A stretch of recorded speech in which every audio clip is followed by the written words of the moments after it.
ఎంతో ఆశ్చర్యకర గ్రంథం శ్రీరామాయణం.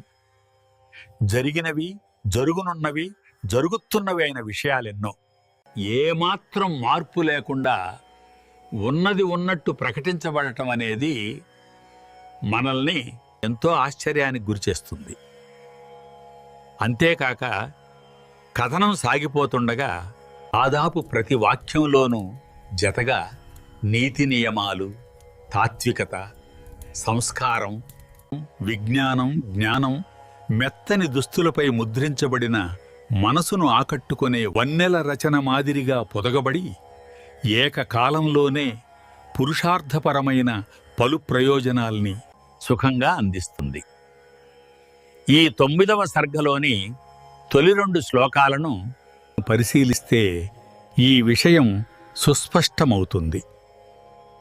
పూర్వం ఎప్పుడో చెప్పబడిన భవిష్యద్వాణిని మంత్రి సత్తముడు, సుమంత్రుడు సకాలంలో దశరథ మహారాజునకు నివేదించటం, ఋష్యశృంగ మహర్షి గురించిన ప్రస్తావన, ఆయన సాయంతో సంతానం కలుగుతుందని తెలియపలకటం ఈ 9వ సర్గలో కనిపిస్తుంది.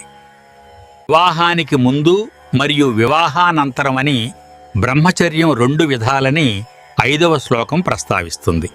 అపాయం లేని ఉపాయం అంటూ గురు సహాయం లేకుండా అర్థం చేసుకోవడానికి కొంచెం తికమకగా ఉండే నిర్ణయం ఒకటి ఇక్కడ కనిపిస్తుంది.